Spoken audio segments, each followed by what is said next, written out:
Welcome to a Christmas in July video hop. There are prizes to be won. Be sure to check out all of the information down in the description below.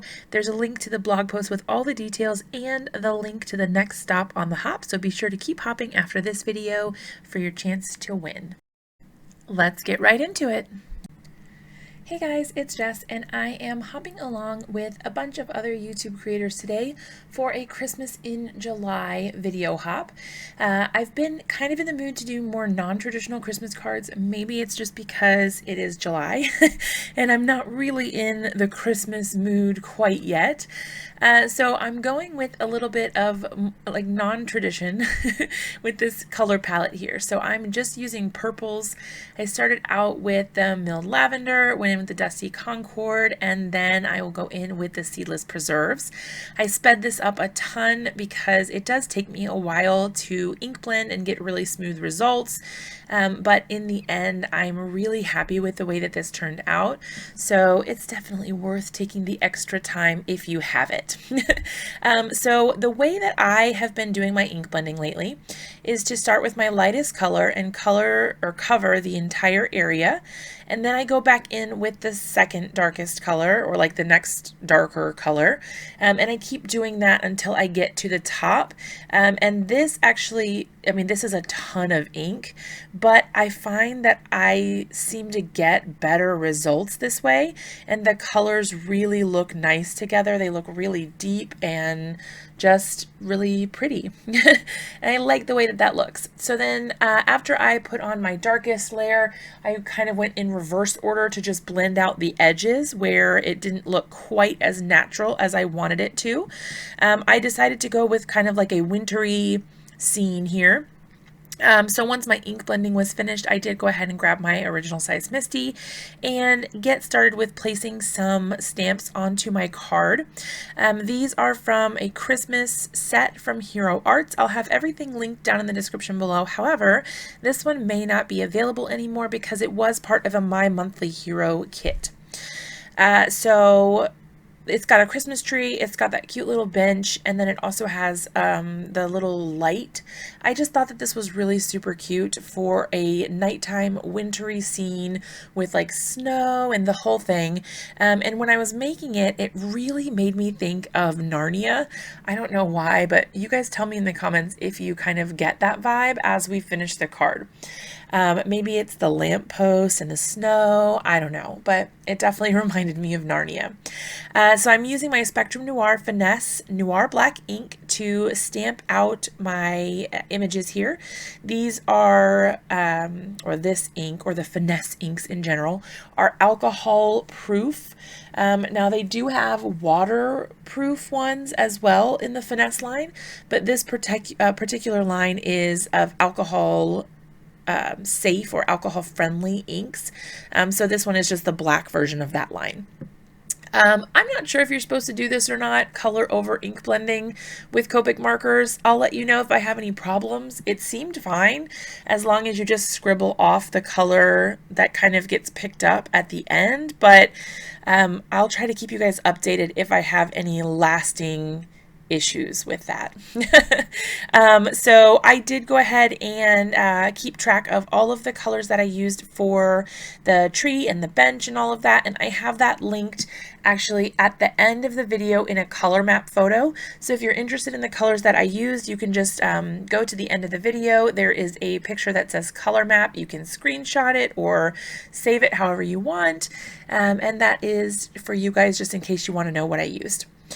So I'm just using a piece of scrap cardstock to mask off the bottom, and I'm using some white paint watered down, and then the splatter brush from Ranger or Tim Holtz to splatter on the snow to make it look like that snowy scene I was talking about.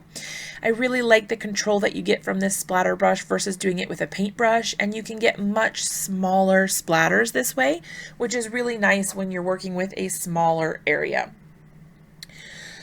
So I did kind of move the mask around so that I had better results. I didn't want to get anything on the bench. I wasn't really so worried about the lamppost or the tree. I did go back in with a white gel pen and add in some accents to the tree and the bench, just to make it look like some snow had fallen on it.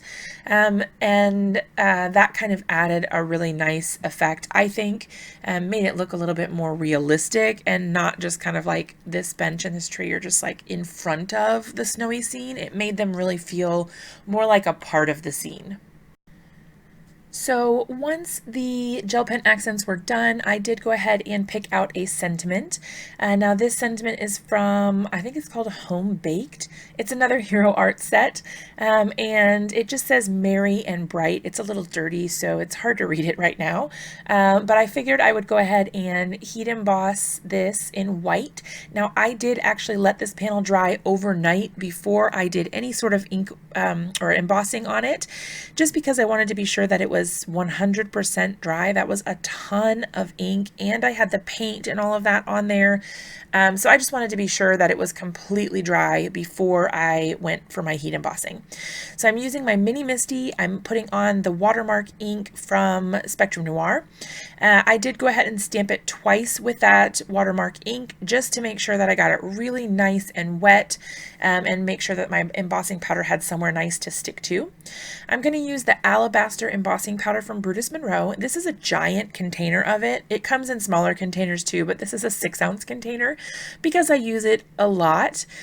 Just using a tiny little tasting spoon and a coffee filter to apply the embossing powder and catch my stray powder, hopefully to keep my desk from getting too messy.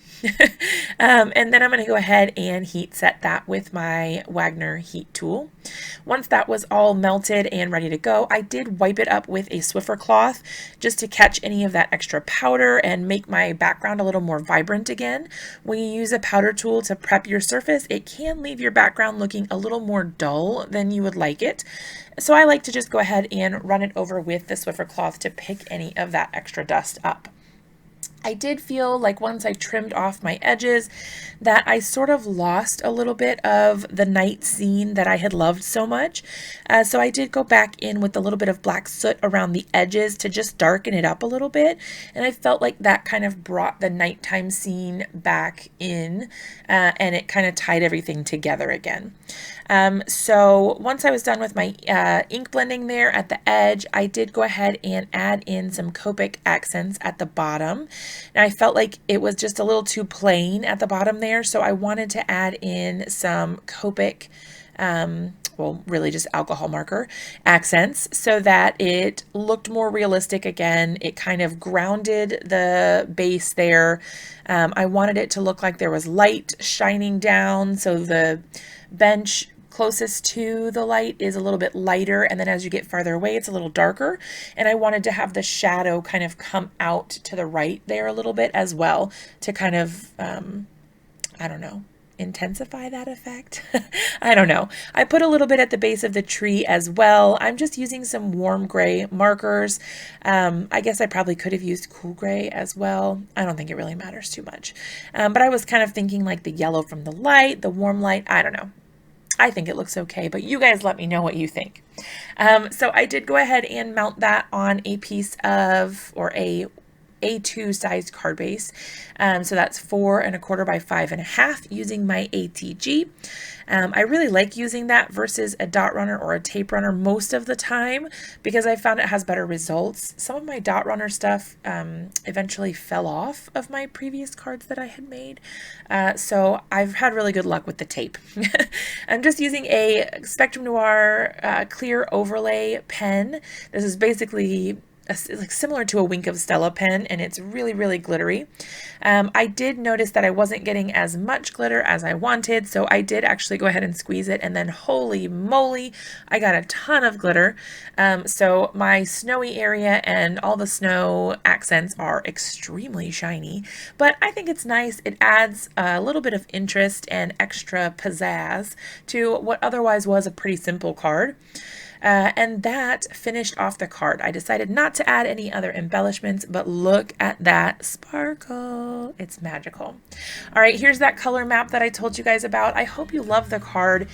Be sure to leave me a comment and let me know what you think. Like this video if you enjoyed it, and hopefully you'll subscribe if you're not already.